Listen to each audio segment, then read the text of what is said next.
¿Por qué consideramos que la iglesia es relevante hoy, brother and sister?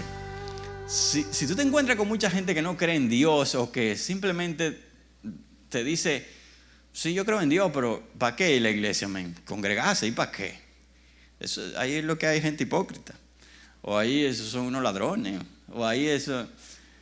Y muchas personas, si tú le preguntas qué es iglesia o si es importante, te pueden decir que no es relevante para nada. Sin embargo, la palabra de Dios nos muestra a la iglesia como la institución más importante que pueda existir. Y lo vamos a ver un poco en el día de hoy, esa estructura que es más que impresionante. Y entonces, para ver eso, nosotros vamos a leer un poco el texto de Primera de Timoteo. Pero antes de leer ese texto en Primera de Timoteo capítulo 3, tengo que hablar un poco del contexto. Y primero fue escrito por Pablo y se lo escribe a Timoteo. Y Timoteo estaba a cargo de la iglesia que estaba en Éfeso. O sea que él era el líder, el pastor principal de allí. La situación triste era que dentro de esa iglesia habían falsos maestros. Y eso se puede ver en medio de nosotros de la siguiente forma. Imagínense que ustedes están aquí, están oyendo a alguien hablar acerca de Jesús como el Salvador, pero en medio de ustedes hay alguien sentado por ahí diciendo, ¿quién dijo eso, men? Jesucristo hizo algo bueno, sí, pero además de eso tú tienes que hacer esto y lo otro. Y así mismo en ese tiempo en la iglesia de Éfeso habían falsos maestros y estos tenían poder de convencimiento, arrastraban a personas y lo llevaban de un lado a otro. Y Pablo le escribe a Timoteo para que confronte a esos engañadores o esos maestros. Desde el capítulo 1 al 3 se ven esas cosas. Y también le habla del orden que tiene que tener la iglesia y sus reuniones. Y ahí es que encontramos lo valioso de, por ejemplo, cómo los hombres deben comportarse. Ahí lo encontramos en esa definición de lo que es iglesia. Cómo las mujeres deben comportarse. Pero también los requisitos para ser pastor, diácono, anciano de una iglesia están ahí, en esa explicación de todo lo que Timoteo debe enseñar en contra de estos maestros. Y uno se puede preguntar, o sea, todas estas cosas que están ahí, simple y llanamente para defender lo que Timoteo estaba liderando, que era su iglesia. Y uno pudiera pensar, ven acá, ¿y cuál es el lío de Pablo, men? O sea, simplemente dile a Timoteo, háblate con un par de hermanos ahí, pónganse de acuerdo y saquen esa gente a patada y ya, síganse reuniendo. Pero Pablo sabía de que lo que era la iglesia, lo que Timoteo lideraba en ese lugar, era más importante que una simple reunión donde saquemos a los que no nos gustan o a los que se están portando mal, sino que era una institución de Dios. Y en ese sentido, entonces, nosotros vamos a tratar de responder la pregunta, ¿por qué la iglesia es relevante? Y yo creo que eso es importante que tú y yo lo tengamos claro. O sea, ¿por qué yo vengo a este sitio? ¿Por qué me traen, en algunos casos de ustedes, verdad? ¿Por qué me forzan a venir a este sitio? En algunos casos de ustedes, ¿por qué vengo a este lugar? ¿Qué relevante tiene la iglesia? O tal vez tienes que respondérselo a alguien. Y vamos a encontrar la respuesta en esos versos de 1 Timoteo 3, 14 al 16. Y lo vamos a leer rápido. Te escribo estas cosas, Timoteo, esperando ir pronto a verte, ir pronto a ti. Pero en caso de que me tarde, te escribo para que sepas cómo debe conducirse uno en la casa de Dios, que es la iglesia del Dios vivo, columna y sostén de la verdad. E indiscutiblemente grande es el misterio de la piedad. Él fue manifestado en la carne, vindicado en el Espíritu, contemplado por los ángeles, proclamado entre las naciones, creído en el mundo, recibido arriba en gloria. Y nosotros vamos a encontrar de que para responder a esta pregunta, ¿por qué la iglesia es relevante? Tenemos 3 razones ahí en ese pasaje. 1, por su identidad. Número 2, por su misión. Y número 3, por su mensaje. La iglesia es relevante por lo que es. La iglesia es relevante por lo que fue mandada a hacer, que es su misión. Y la iglesia es relevante es por el mensaje que ella le fue otorgado y que conoce y que debe proclamar. Entonces, vamos a ir uno por uno. Primero, la iglesia es relevante por su identidad. Y en este primer verso, 1:5, 14 y 15a, nos dice la identidad. Te escribo estas cosas esperando ir a ti pronto, pero en caso de que me tarde, te escribo para que, aquí viene el propósito, sepas cómo se debe conducir uno en la casa de Dios, que es la iglesia del Dios vivo. Número 1, ¿cuál es la identidad o cómo se describe aquí la iglesia? La iglesia es ¿qué? La casa de Dios. ¿Y qué más? La iglesia del Dios vivo. Allí tenemos cómo Dios está describiendo lo que significa una iglesia. Primero, casa de Dios. Y aunque nosotros podemos leer esa palabra como casa allí, tiene un significado aún mayor. Primero, Timoteo debe entender que en la casa del Señor hay normas de conducta que deben cumplirse. ¿Pero por qué? Primero, es la casa de Dios. Y esta palabra casa allí no es simplemente un lugar o edificio, que a veces se usa, oikos, para edificio o lugar donde se reúnen, pero es más que eso, es la gente, el hogar o la familia que está ahí dentro y vive. Y en este caso, la familia de Dios. Y es más fácil entender que él se está refiriendo a familia de Dios, porque si tú lees los versículos anteriores, él está hablando de los requisitos para ser un pastor o un diácono también. Y cuando tú estás viendo la misma palabra casa, se usa varias veces, y para un pastor, ¿verdad? Ser un pastor, dice que como requisito debe gobernar bien su casa. Y obviamente no se está refiriendo a que este pastor está limpiando bien su casa y poniéndole los adornos bien a su casa y deshiervando y organizando y pintando. No, no es eso. Para que un pastor sea un pastor de verdad, debe gobernar bien su casa, es a su familia. Asimismo, en ese mismo capítulo, cada vez que aparece la palabra casa, se refiere a la familia. Y ahora Pablo la utiliza en este mismo capítulo, refiriéndose a la casa de Dios, y no se está refiriendo a un edificio, sino a la familia que está dentro. Y me llama mucho la atención, la iglesia es relevante por su identidad, porque es una familia. Y si tú te pones como un abanico de pedestal, ¿verdad? Ahora mismo, ya ustedes no usan eso, nosotros los pobres usamos ese tipo de cosas. Le ponemos ahí el uno, un plink, y le bajamos el palito que está arriba, ¡clac! Y entonces él comienza.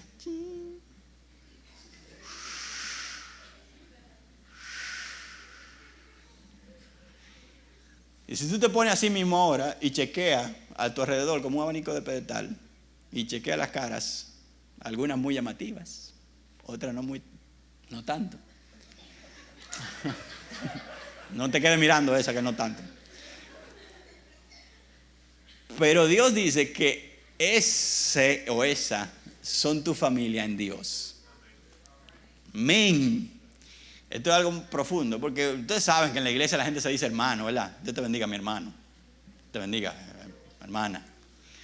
Pero eso no viene de que se lo inventó a alguien, sino que Dios mismo definió que a través de Jesucristo, cada vez que tú vienes y le reconoces como su Señor, y ahora eres una nueva criatura, Él te injerta, Él te coloca, te ubica, no solo en un edificio, que en nuestro caso está perísimo,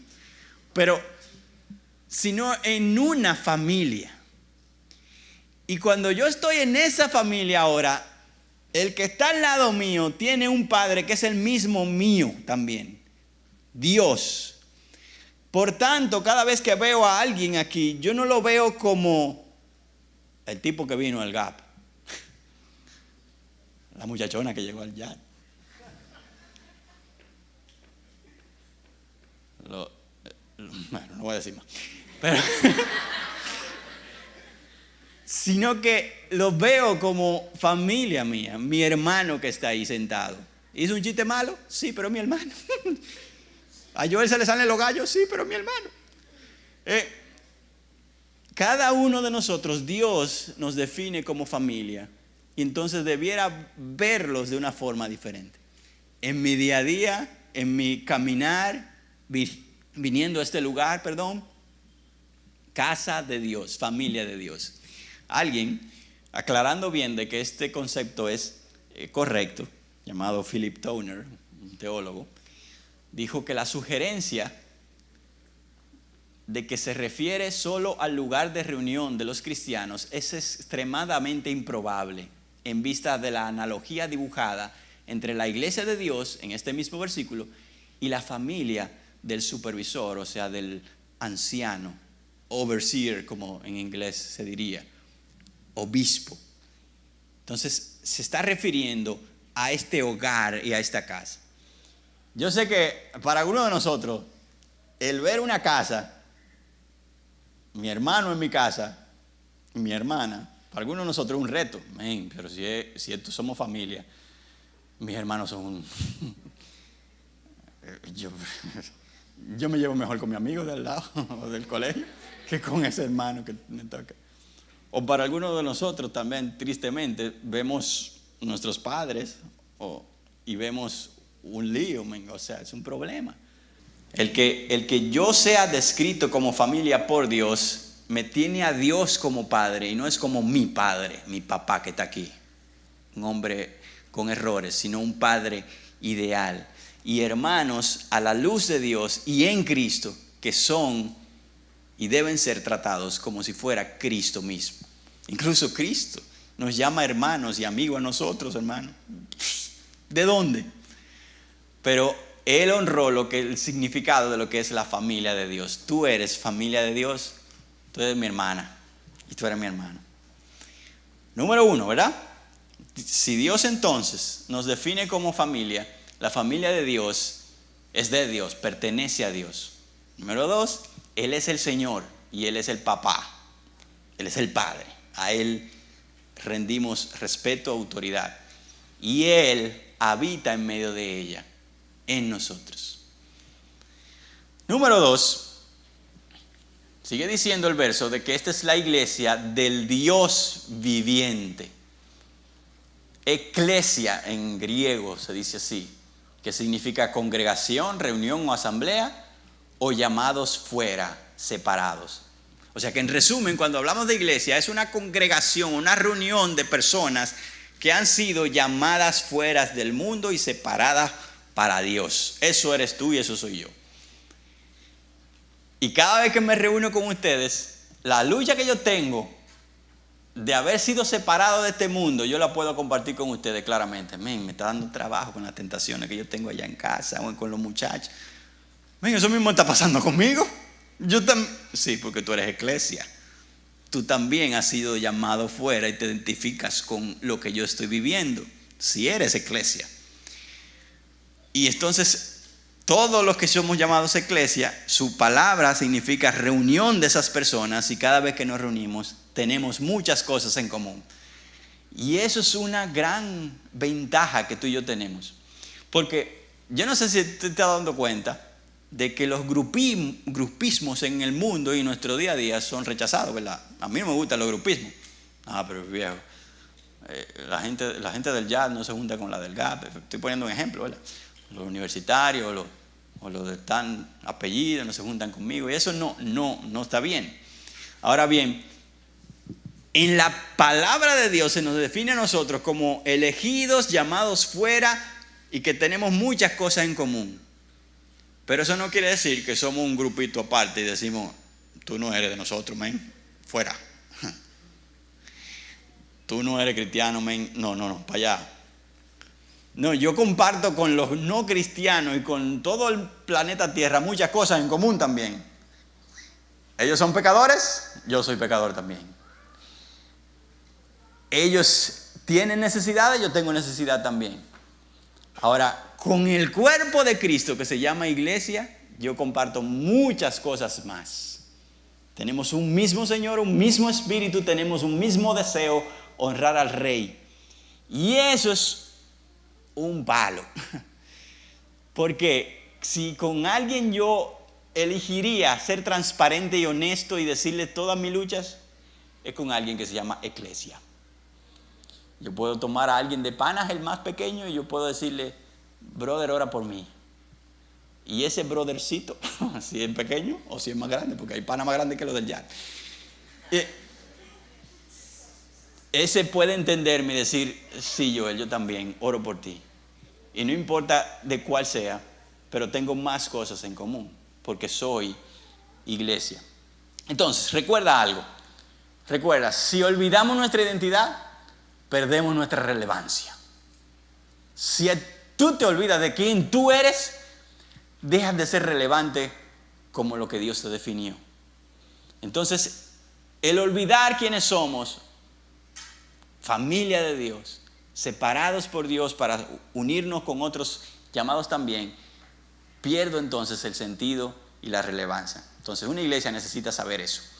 La segunda parte entonces es que la iglesia es relevante no solamente por su identidad, sino por su misión. Y este puede ligarse un poco con identidad porque aquí dice columna y sostén de la verdad, pero tiene que ver más con misión porque es un llamado a hacer algo y es ser columna y sostén de algo que le llaman verdad. Y aquí esto me llamó muchísimo la atención y de verdad me emociono mucho porque ustedes lo van a ver ahora. Pablo usa la imagen de una construcción, ¿verdad? Y describe la responsabilidad de la iglesia como aquellos que sostienen la verdad de Dios en lo alto. Y la palabra columna aquí era algo más que un simple pilar o algo derecho, ¿verdad? Un sostén, porque él usa la palabra sostén también. Entonces la columna era algo más.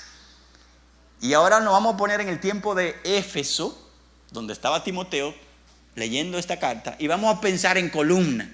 Y ustedes van a ver cómo él veía la columna en ese tiempo. William Barclay lo define de esta forma. En la ciudad de Éfeso, a la que se escriben estas cartas, la palabra columna tenía un significado especial. La mayor gloria de Éfeso fue el templo de Diana o Artemisa, que fue una de las 7 maravillas del mundo. Una de las características fueron sus columnas. Contenía 127 columnas. Cada una de ellas el regalo de un rey. Todas estaban hechas de mármol, algunas tachonadas con joyas y recubiertas de oro. Sigue Berkeley hablando, no sé cómo se pronuncia su apellido. La gente de Éfeso sabía muy bien cuán hermoso podría ser una columna. A menudo la estatua de una persona famosa se colocaba en la parte superior de una columna para que se destaque sobre todas las cosas ordinarias y así se vean claramente, incluso desde la distancia. La idea aquí, dice este autor, es que el deber de la iglesia es levantar la verdad de tal manera que todos puedan verla. Ahora vemos el significado de columna aquí. Yo soy columna o debo ser columna y sostén de la verdad. Y columna es aquello que levanta en alto. En el caso del templo de Diana, la estatua de un rey, de una persona famosa.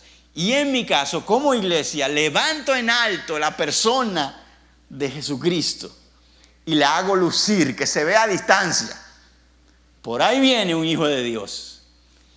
Y yo soy entachonado, como dice la descripción, ¿verdad? No de joyas preciosas ni nada de eso, sino soy bañado por su sangre y limpiado por su misericordia. Y hoy la levanto con toda mi vida. Tú eres columna, o estás llamado a ser columna. Y la columna levanta en alto las cosas valiosas. Pero también, como parte de nuestra misión, somos sostén. Y la palabra aquí significa como el piso, el fundamento sobre el cual se descansa toda la estructura. Una base sólida garantiza que la estructura no se agite ni se destruya. Esto sí es el sostén. La columna es más de levantar y adornar, y el sostén es algo que lo permite que no se mueva ni se destruya. O sea que somos aquellos que defienden y tratan de mantener la verdad en el lugar. Somos columna y sostén de la verdad. Recuerda, nuestra misión es levantar en alto y defender la verdad de Dios. Este es el segundo recuerda. El primer recuerda es, si olvidamos nuestra identidad, perdemos nuestra relevancia. Número 2, nuestra misión es levantar en alto y defender la verdad de Dios. Por último, La iglesia es relevante por su mensaje. Y aquí viene una parte un poco difícil porque los estudiosos se preguntan, ven acá, ¿y qué es esto? E indiscutiblemente grande es el misterio de la verdad. Él fue manifestado en la carne, vindicado en el Espíritu, contemplado por los ángeles, proclamado entre las naciones, creído en el mundo, recibido arriba en gloria. ¿Eso es verdad, sí o no? Ahora, ¿qué es esto? ¿Cómo se relaciona con lo otro? Tú eres columna y sostén de la verdad. Aquí está la verdad. The Gospel, el Evangelio. Lo que tú y yo creemos como el mensaje que salva, que tiene poder para salvar. Y aquí hay algunas cosas, ¿verdad?, que son un reto. Porque primero dice, indiscutiblemente grande es el misterio de la piedad. ¿Cómo así? ¿Qué misterio? ¿Qué es esto? Misterio, cada vez que se usa, es como una verdad que una vez estuvo oculta, pero que ahora ha sido revelada. Antes esto no se sabía, pero ahora se reveló y se mostró. Alude al mensaje de salvación y justicia que vino a través de Jesús, el Evangelio. Cada vez que vemos eso, el misterio de la fe, el misterio de la piedad, es a este mensaje que antes no se conocía, que había un camino, una verdad, una vida en Jesús, y ahora se conoce y ya no es un misterio. Entonces, ¿cuál es ese misterio? Vamos a ir paso a paso describiendo el contenido de este himno que se cantaba en ese tiempo que definía el Evangelio. Este es el mensaje. Él fue manifestado en la carne. Aquí habla de su encarnación.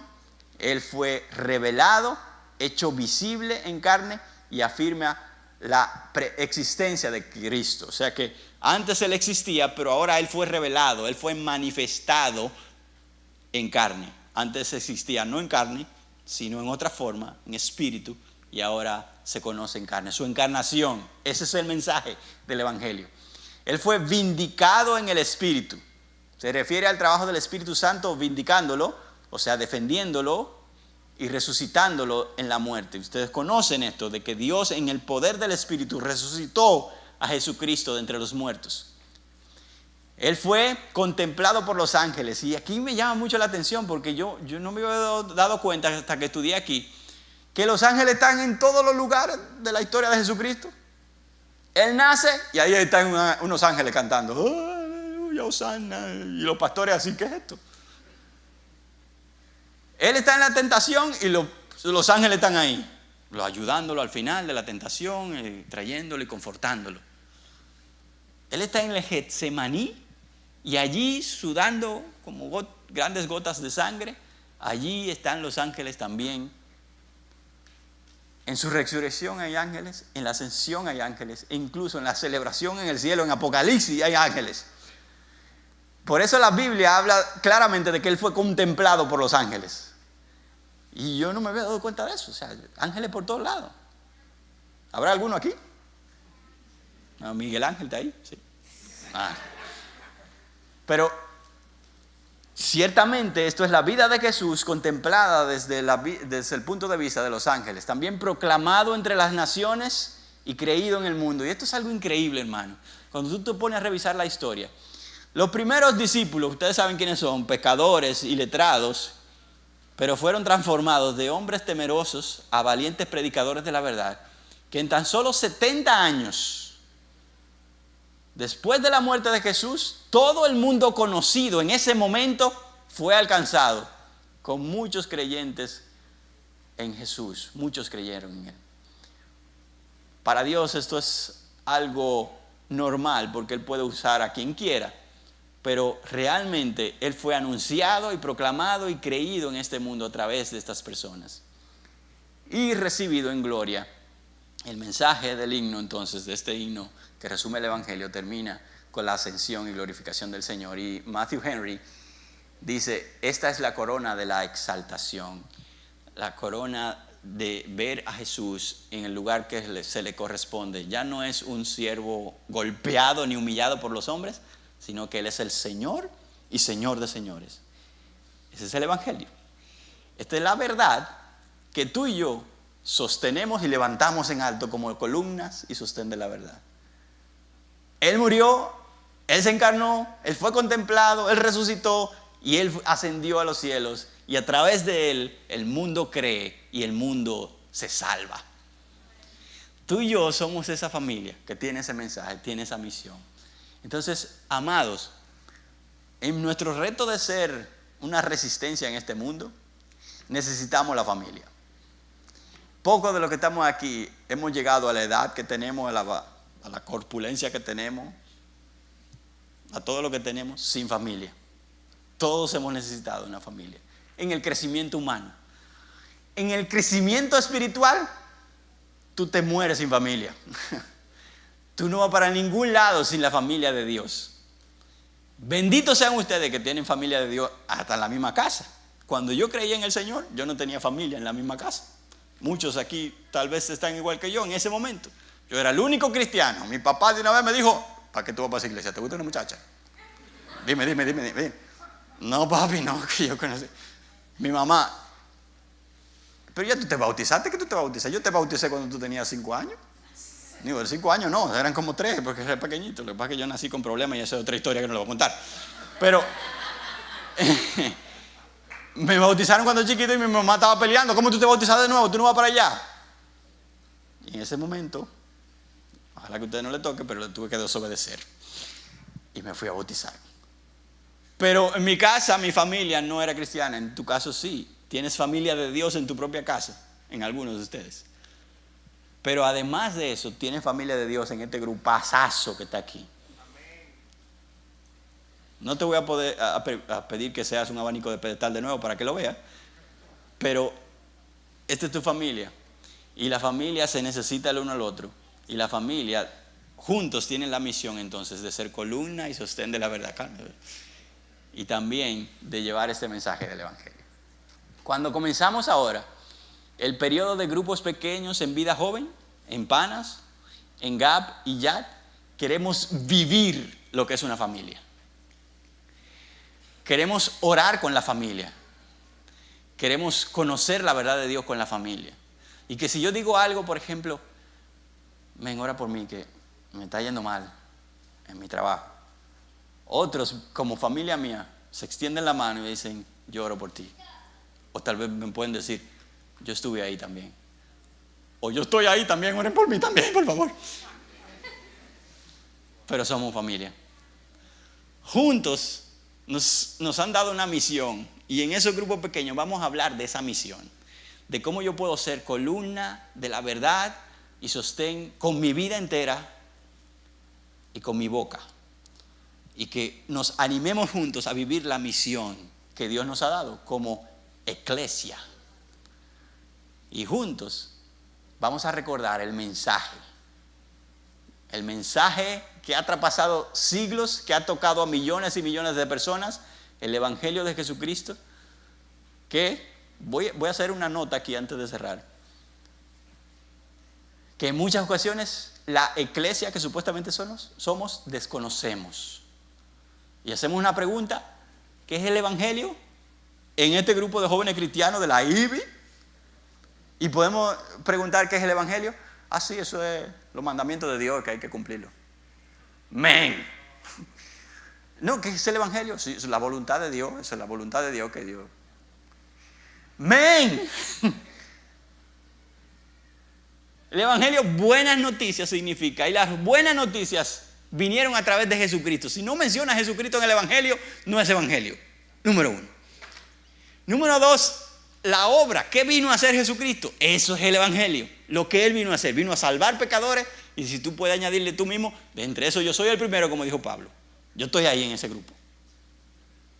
Y Él lo hizo a través de su muerte, de su resurrección, como acabamos de leer, y ascensión y victoria. Y ahora Él es Señor y Señor de señores.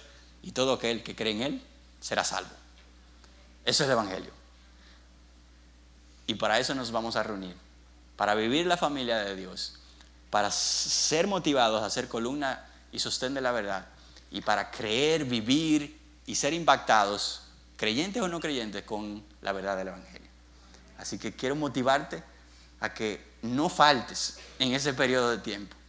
Vamos a hacer los JPG, jóvenes en grupos pequeños, desde el 1 de septiembre. El sábado que viene estamos juntos de nuevo aquí. Vamos a adorar juntos y vamos a seguir adorando al Señor y conociendo más de su palabra, pero también preparándonos para ese tiempo. Así que no faltes y prepárate para lo que viene. Queremos vivir lo que es la estructura más famosa del universo. Voy a cerrar con, no esto, sino con esta historia. Esta historia me gustó mucho. Ya he dicho como 5 veces que voy a cerrar, pero la edad es así. ¿Quién sabe italiano aquí, por favor? Que me ayude. Giacomo Puccini, exacto, como dije. Giacomo Puccini era un maestro, un director de orquesta, compositor bien famoso de los años 1920 por ahí. Escribió obras famosísimas y en medio de la última, él fue diagnosticado con cáncer. Y estaba ahí con sus alumnos y los alumnos decían, maestro, usted tiene que tomar un receso para ver si se sana. Y el maestro Puccini decide tomar el receso, pero le dice algo antes y es, yo sé que si yo muero en este proceso, mis alumnos terminarán la obra que yo estoy escribiendo, que yo creo que va a ser la más relevante. Efectivamente, él fue operado de su cáncer y murió a los 2 o 3 días. Y los alumnos se reunieron y trataron de terminar la obra. Separaron una noche de gala donde vinieron muchas personas a ese concierto. Y comenzaron a tocar y tocar y tocar. Pero en un momento se para la orquesta y el director, que era uno de sus estudiantes, se dirige al público que está ahí y con lágrimas en los ojos dice, hasta aquí llegó el maestro Puccini. Y hubo un silencio en todo el lugar, en todo el teatro. Y después de ese silencio él dijo, pero sus alumnos completaron la obra. Y terminaron de tocar y eso fue aplausos y la obra más famosa de Puccini es reconocida por ese evento. Nuestro maestro murió un día, brother and sister, y te dejó a ti y a mí que seamos su iglesia, que sigamos la misión. Tú y yo pudiéramos ser como ese alumno que tal vez cualquiera hubiera pensado esa noche, hasta aquí lo dejó el maestro. Ay, se acabó, nadie terminó la obra. O pudiéramos decir, el maestro terminó ese día, pero nosotros continuamos hasta su venida. Y somos su iglesia y llevaremos el mensaje hasta el final. Serás tú una iglesia. Resiste.